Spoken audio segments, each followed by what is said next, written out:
Welcome to the Empower Your Team podcast series with your host, Chloe Karl, founder and president of O2 Coaching. In this podcast series, Chloe and her guests will take you on a journey, sharing their leadership stories, struggles, successes, and learnings. The conversations will highlight practical advice and insights for leaders. Hello, I'm Chloe Karl. Welcome to my podcast, Empower Your Team, Season 2, Episode number 3. Today we talk to Karl, Managing Director of McCarthy Tétrault, about diversity. And we're not going to talk about the politics of it. We're not going to talk about the quotas the organizations have around diversity. We are going to talk about diversity and how it can help you as a leader in an organization empower your team. How, by different backgrounds, different race, different gender, different opinions, different experiences and competencies, it can actually help your team go further in a more empowering way. Yet there are some challenges to lead a team so diverse. Perhaps some of you might say it might be easier to manage a team that is a bit more on the same scale, on the same format, less conflicts, less conversations and different opinions. And yet, as you will see, that's not the opinion of Karl. Have a listen, and I'll find you right after. Karl, welcome to Empower Your Team Movement podcast. I'm so excited to have you here with us. Welcome. Thanks, Chloe. I'm glad to be here. It's so great to see you. So great to see you. I'm looking forward to seeing you in real life because we live in the same neighborhood and we're going to do a hug, but not today. You are the managing partner, Quebec region, and co-lead of international and business strategy at McCarthy Tétrault. You and I met at McCarthy Tétrault 100 years ago. That's right. That's right. We were babies. We were babies, exactly. And today we're talking about a topic, and I love the angle. I really love your angle because we talk about this, and this is diversity and inclusion. We talk about it a lot these days, and thank God we do, but your angle is a bit different because what you're saying is it's not only the right thing to do, it's the right economic thing to do. It's really the profitable way forward. Absolutely. I think, to me, it is the business case. The business case is pretty clear on diversity and inclusion. And although, I don't want to reduce in any way the social objective of it. I think from a business standpoint, the business case is clear on the output of diversity. And I think you're really a credible person to talk about that topic because you both come from diversity and you are a businessman, a successful businessman. So you have those two elements really anchored in yourself. Quickly, for those who don't know where you come from and how you came about to being here in Canada, could you briefly tell us when and how you came here? Sure. I often say I was diversity before diversity became a thing. And so I moved to Canada when I was 10 years old, coming from Syria, and arrived in Quebec City, which is not a city where diversity was even a word. And so arriving there in an environment where not only it's a bit colder than Syria, but I couldn't really could get by with a few words of French, but couldn't speak English, and obviously having no real roots to hang on to, that has been quite an experience for me, and has, I think, pretty much determined and continues to influence who I am today, not only as a leader but as a person. And that didn't stop you from having such an amazing, I'll say, international career. You anchored, or it shaped who you were as a contributor and as a leader. So you went to Dubai, London. Absolutely. It's actually quite funny because, you'd sometimes think that, when families immigrate is because you're looking for more stability. But my professional life took me the other direction, and I've spent quite a lot of my professional career being abroad, and but that has also meant that diversity was pretty much part of my daily life. It was a second nature thing to do, whether in London or Dubai, that are two very multicultural, very diverse, very expat-oriented cities. Seldom you would sit around a meeting table where you'd have two people coming from the same country or having the same cultural background or having the similar views. And so that sort of being into that basin of diversity was actually something that I was doing without really thinking about it. And your message on diversity is, let's not make it a checklist. Let's assure that we actually benefit from diversity and that we truly benefit from the competencies and the knowledge and so forth. Say more about that. I mean, I think you say it very well, Chloe, in your book. You say, that diversity is a way to derive, and I'm not quoting you on that, but the way to derive collective intelligence. I think that's how you put it in the book. And I think that, that encapsulates sort of what it is. I often talk about, Darwin and the laws of nature, right? And we know that by mixing, different species is really how, we evolve better, we evolve stronger, we evolve taller.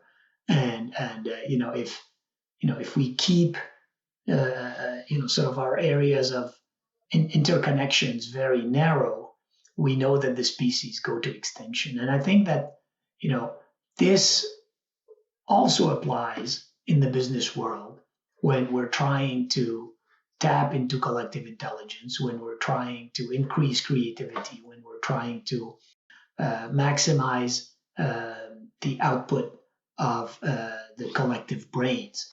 And having access to a diverse talent pool is key amongst those requirements. I also mentioned in the book that a leader is a conductor, because your job as a leader is actually to bring in all of your people's contribution so that you create that collective intelligence, as you mentioned. So how can you, as a leader of a diverse team, be the best conductor possible? How is it feasible? And what are the tips maybe to do that? It's a very interesting analogy, Chloe, to talk about the conductor, because, I would say a bit like a leader, a conductor can't play. You can't do what the orchestra is doing. You need the orchestra. You can certainly influence. You set the tone. You choose the partition. You know where the orchestra is going. But ultimately, you need, not only you need to inspire each and every one of the orchestra to play at their best, but you also have, and this is an area where you have some influence, you need to select the best combination and the best talent and make the appropriate changes to be able to constantly improve that orchestra and improve your team as a leader. And obviously, when you think about that, having access to a talent pool that is large, well, you're going to have an edge on someone else who's got access to a very narrow talent pool. And the best way to increase that talent pool is to reflect the real society in which we live, which is a diverse society, and be able to have access to that diverse talent.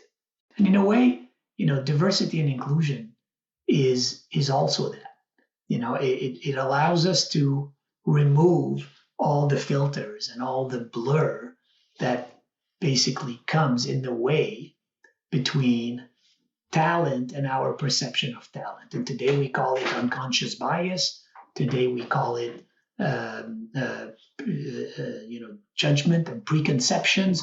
But effectively, good diversity and inclusion policies are meant to remove those barriers so that you can access the talent, you can access what I call the heart and the mind of your best talent. I really love what you just said, because I think that unconscious bias is actually creating a false reality of what we believe is true about the other person or about a situation. And what you're saying is actually, when we focus on diversity, we remove those unbiased, or we diminish them. Let's be realistic. We diminish them in order to create an even better reality composed of everybody's contribution.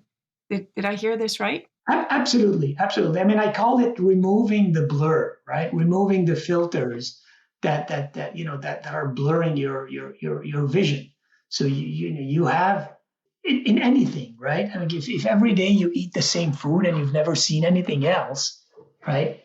All of a sudden, if you discover something else, well, all of a sudden you know that there's something else available. You've improved, your range of what's available for you, and probably improved your diet in the same way. Well, it applies in all sorts of areas. I give sports as an example.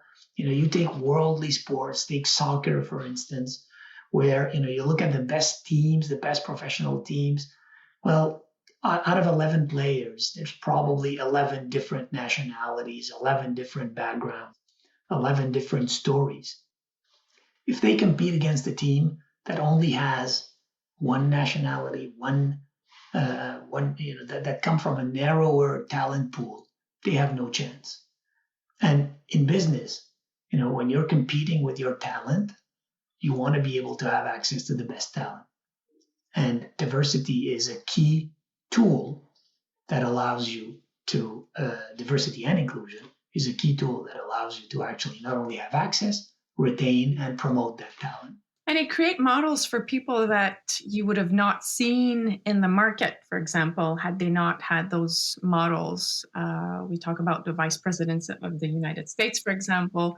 We would have not seen a woman, Black or Indian woman, as a VP, vice president of the United States. Now it's possible. Now we can imagine for a woman to become the president of the States, the United States. So these are all models that make it possible for all of us to see ourselves succeeding in different areas where we would have not thought about that. Absolutely. I think, there's no doubt that having models will be an enabler. Will again remove barriers. Will encourage people that would not have raised their hands to raise their hand, that thought would not be able to contribute. Will be so. To me, those role models are essential in the sense that they are real enablers, right? But ultimately, those are figureheads, right? They need to be followed by real actions across the board, right? I mean, I often say, Margaret Thatcher was Prime Minister of the United Kingdom 40 years ago. So, but what has been done after that to follow on this, to walk in the footsteps, so we can wait for models, but we can also have it, have more of a grassroots initiatives. And when businesses, and that's why I'm quite pleased when I see that today D&I, as we call it, is a thing. Well, it's because it is becoming a thing beyond the models, beyond waiting for the next president to be so and so and categorizing people by being so and so, but really making it, ultimately what we want. I often say to our chief diversity officer, ultimately, the measure of success is when that position becomes irrelevant, right? So, but we know it's probably not going to happen. But that's really ultimately what we want, right? We want this to become a normal thing, the good thing to do, the business sense, the right thing to do, not only from a social, but also from an economic and from a business standpoint. So there you go. The call to action has been made to all the leaders listening. Three last questions on you now. What's been your biggest challenge as a leader over the past few years? I mean, without a doubt, it's been COVID-19, and COVID-19 not in the whole sort of duration of COVID-19, but really when it hit. So and I think exactly a year ago, I was coming back from spring break, where I had a few phone calls when I was on holiday, and we could see things starting to move, but then things started unraveling very, very fast. And to me, there was a clear sense of I feel like the carpet is being pulled under my feet. Couldn't really know what's going on. We're making some pretty bleak scenarios from a business standpoint. It's one thing to make bleak scenarios and having contingency. It's a different thing when you make bleak scenarios and the outcome is actually pretty bad.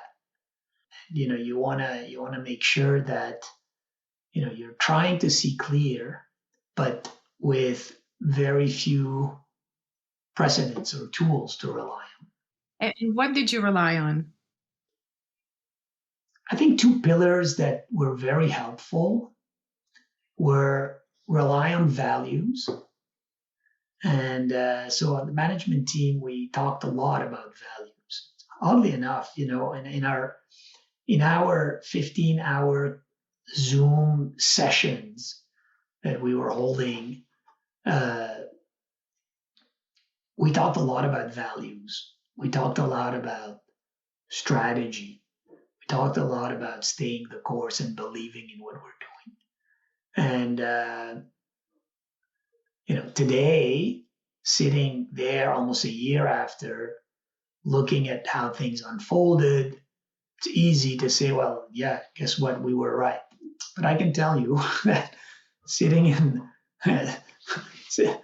around those screens at the time, it wasn't 100% clear. You had to dig pretty deep, believe fundamentally in what you stand for, believe fundamentally into who you are, not only as a business but as human beings, and let that drive your action, because that was pretty much the only thing that you can rely on that was solid and that was a known quantity.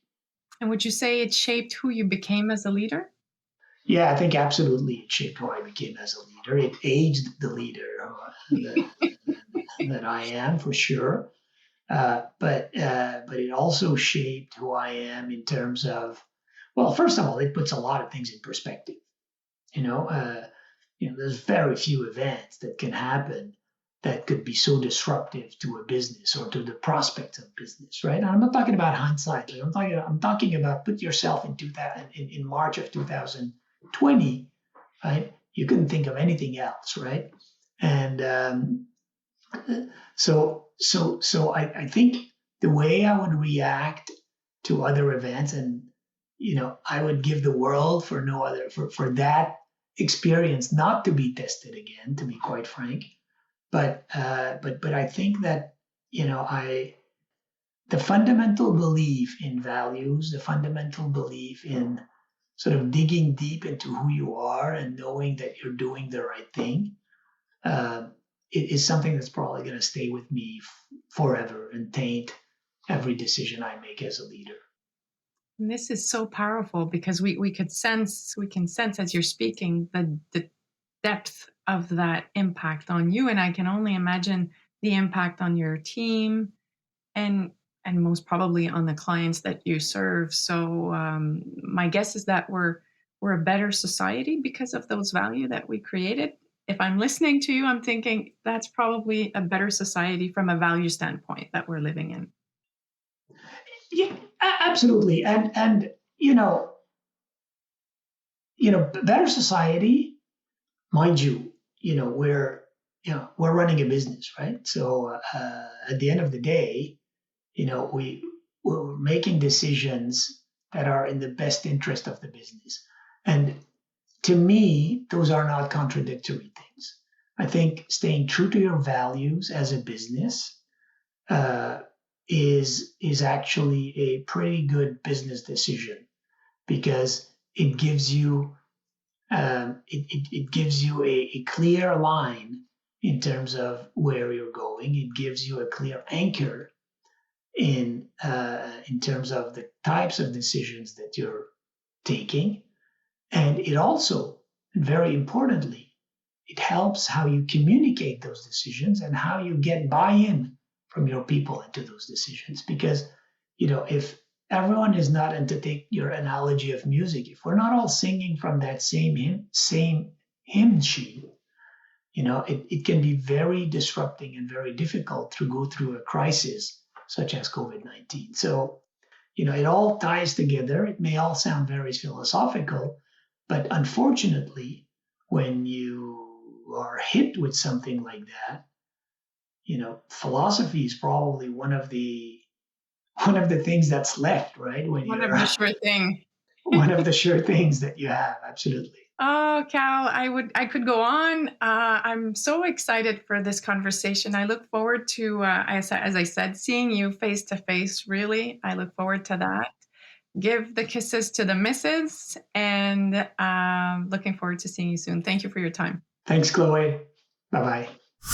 So I hope you enjoyed that conversation with Karl as much as I did, because it really talks to me about the winning conditions that as a leader we create. I showed you the model in my book, the 5C model, and I'm actually looking for it quickly, because I want to show you that this conversation for me is all about how you create the winning conditions. And most specifically, if you go to page 88 of my book, about trust. How do you build trust? But there's different levels of trust, and you know this, obviously. There's just a trust that, we're all there and we're part of a team and I trust you. And then there's the collaboration. I know that we can collaborate. And then there's team trust, where I know I can tell you what I think, what I agree upon, what I don't agree on. And we can agree to disagree, but it's not personal. It's actually, we know it's for the better good of the team. I'm authentic, I'm vulnerable, I can ask for help. That's the trust we want to create as leaders. And so whether your team is diverse or not, that's the goal you want to achieve as a leader. And there's different ways to doing that.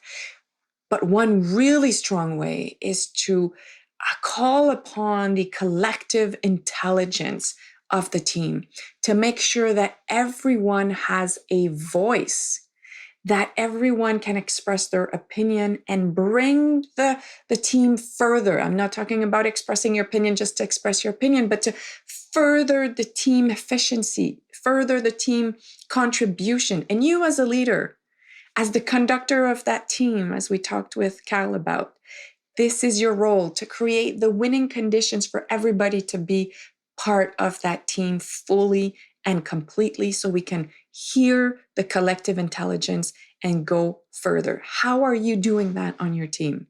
How are you making sure that your team, every member of it, has a voice so that your team can go further and be more innovative, be more engaged, and have a better contribution? That's my question to you. But in the meantime, as you think about that, as you read the book and you reflect upon those questions, I invite you to be inspiring and inspired, as always. See you next time. Thanks for listening to the Empower Your Team podcast. Now it's time to take action.